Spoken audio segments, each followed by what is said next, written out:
Welcome to Four Corners. Tonight's story will be new territory for most Australians. We've heard a great deal about organ donations over many years. Most people support the concept, although the number of donors falls well short of the demand for organs. What we know much less about is the demand for other human tissue, including bones, tendons, skin and heart valves.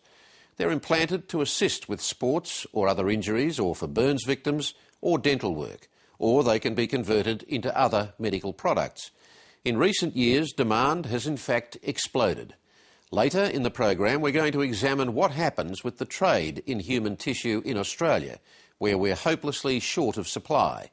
But first, a shocking expose of what amounts to organised body snatching in Eastern Europe on a staggering scale, to remove human tissue for commercial trade to more affluent parts of the globe, particularly America. Some of the products of this unscrupulous trade may even be finding their way here, despite the strict rules covering the domestic industry. The human tissue industry is now worth billions of dollars, but even so, there simply aren't enough bodies to meet demand. This report comes from two German filmmakers, Martina Keller and Wolfgang Luck, who teamed up with journalists in Germany, the Ukraine and the United States to expose a scandal involving forensic pathologists, high-ranking government officials and at least one major American corporation. There are some scenes in the story you may find confronting.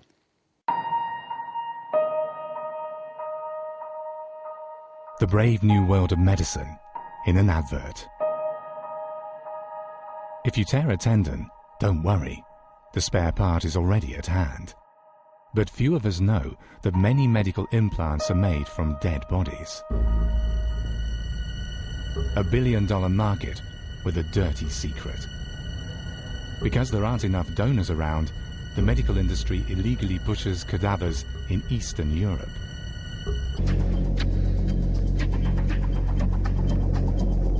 In the court files, we find the names and addresses of some of the witnesses.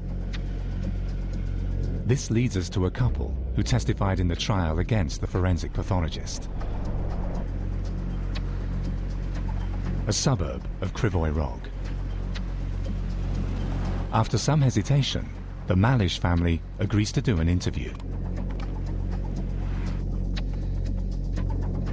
On the 9th of April 2008, their son Sergei committed suicide in the garage of the apartment block. He was 19. What happened after that was a further shock for the parents that they still haven't managed to overcome. Вызвали милицию, естественно, приехали милиция приехала и...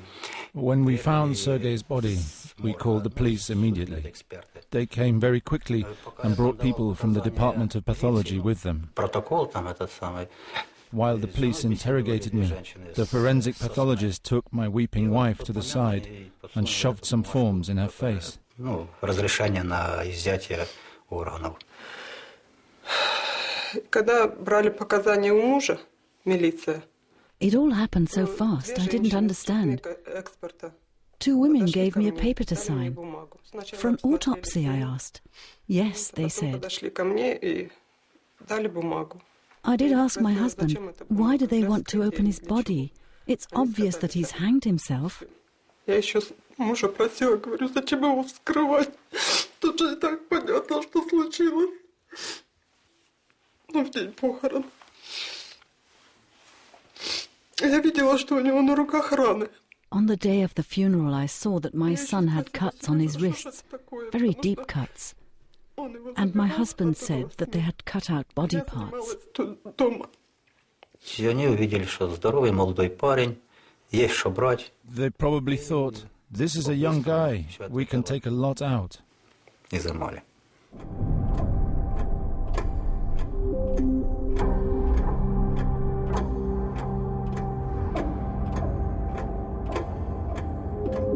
One single body is worth up to $250,000 if it's exploited and marketed systematically. So the dead serve as spare part shops for the living. And as a treasure trove, here the Ukrainian body parts are sterilized and turned into medical implants.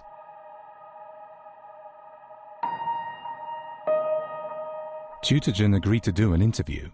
Proudly, the new American CEO presents their products. So start with our best seller, which is the particulate. We sell the particulate, which is cancellous. It's derived from primarily the iliac crest in the hip, as well as the femoral head. We use this particulate to fill voids left in bone from hip surgery, from knee surgery. We also use quite a bit in dental, where it's used to fill socket. We have an unparalleled track record of success, safety, efficacy, dependability. We absolutely respect the gift of donation. You see it in everything we do, from the consent process to processing and how we handle the donor families. When we reveal that we've seen quite the opposite in the Ukraine, Tutajan's CEO asks a representative of the American parent company, RTI, to the table. He didn't have the time to come today. He asked me to show it to you. We explain about the court documents in Krivoy Rog and play back the testimonies of the witnesses. Мужа просила, говорю, зачем его вскрывать? Тут же и так понятно, что случилось. So this was just one of several things they did. Many people told the similar cases. I just wanted to ask you about your impressions when you see it.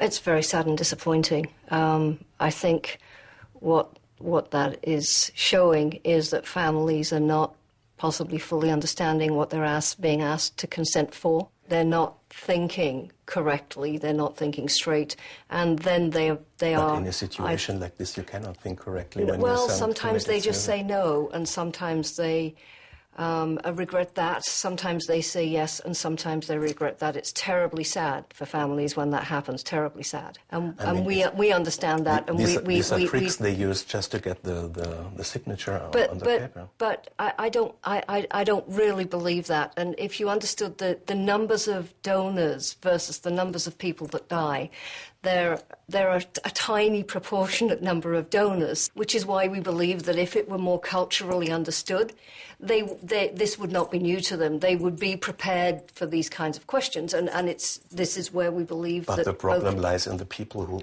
in your partners who come and tell and show them the papers in a situation like this. In Germany, it would be absolutely forbidden to act in this way.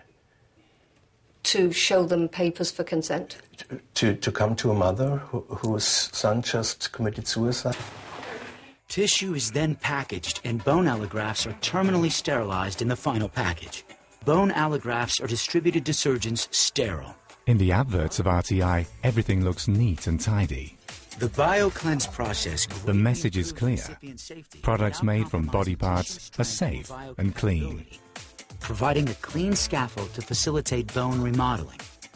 Safety and innovation, such as BioCleanse, RTI is committed to providing better options for surgical patients. We're continuing our research in New York. America is the biggest market for human tissue. The US tissue industry has an annual turnover of more than $1 billion. And RTI is one of its biggest players.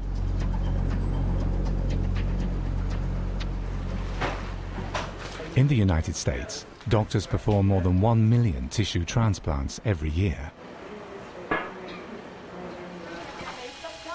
Implants like this one are used, as in this case, for knee operations, or hip surgery and spinal fusions.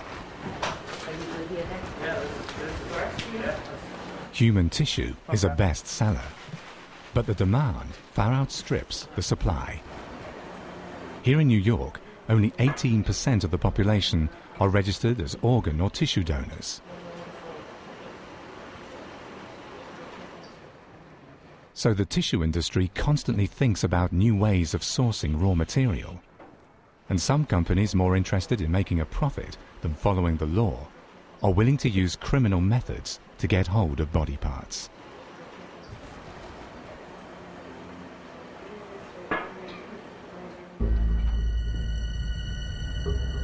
A few years ago, a gruesome story hit the headlines. A failed dental surgeon had illegally stolen body parts in funeral homes. He had ripped apart 1,000 cadavers and sold their parts to tissue banks around the country. Michael Mastromarino was at the heart of the scandal. He had the idea to harvest body parts in morgues. He worked with funeral directors, whom he paid $1,000 per body. His company supplied raw material to tissue banks. One of his biggest customers was RTI. It was a runaway success. The snag was that Mastromarino didn't care to ask relatives for their consent. He replaced the stolen bones with plastic pipes so families wouldn't notice they were missing. In many cases, he falsified consent forms and didn't care about the medical history of the bodies. Its many wonders, the human body possesses remarkable healing power. And RTI Biologics is dedicated to complementing that power through innovations in biologics. The tissue industry likes to point out that its products are only used for surgery that is medically necessary. But even that's a lie, as we found out. And other tissues to help people live fuller, healthier lives. This fasciolata. Fasciolata is recovered from it's the covering around muscle tissue, and this is human in nature, human derived. This material is used for a number of purposes, but our primary use for it clinically is for head and neck repairs. So for dural repairs, when they have surgical repairs they have to do to the cranium, they will use this as a covering to protect. I heard it's also used for plastic surgery in nose operations, for example, too. No, we don't use this for plastic surgery. The only plastic surgery product that we utilize, we ship to Asia. We do offer this product for example, for breast reconstruction. So then there's a cancer surgery and it has to be completely reconstructed. And so we wouldn't consider that cosmetic in nature.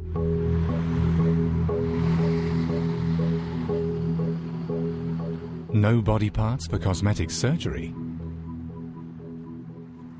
We heard something different and went to Hamburg in northern Germany to find out more.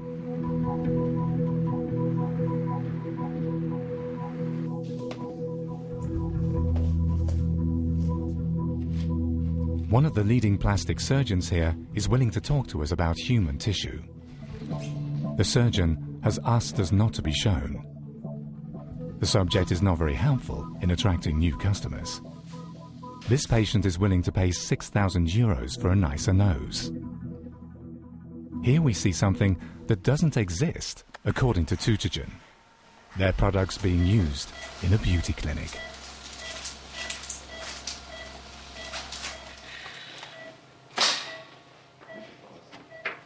Do you often use human tissue? Yes, of course, regularly. Funny, Tutogen told us they wouldn't sell their products to plastic surgeons. But we order it on a regular basis without any problems. Is it only you who uses this material, or do your colleagues use it too? We all use that. It's standard procedure. Do you tell your patients? Would you undergo surgery if you knew that you get an implant from a corpse? So, no explanation? No, because from a medical point of view, it's unproblematic. And morally or legally? Aren't you obliged to let your patients know? Oh, well, good question. Honestly, I don't know. In Australia, the human tissue industry is in its infancy and is run mostly by not-for-profit agencies under a strict set of rules, with just one commercial operation, and that's not yet on a large scale. Surgeons in Australia can only access imported tissue products if they can't be supplied locally and only under the scrutiny of a special access scheme. The costly R&D that has driven the medical breakthrough so far may have been spurred on partly by altruism, but also substantially by the profit motive in countries where for-profit corporations are well established. So should commerce be allowed to drive the fledgling human tissue industry in Australia? And amongst the ethical questions that would throw up is this one. Should the families of donors also be allowed to share in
for dubious profiteers.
There's no good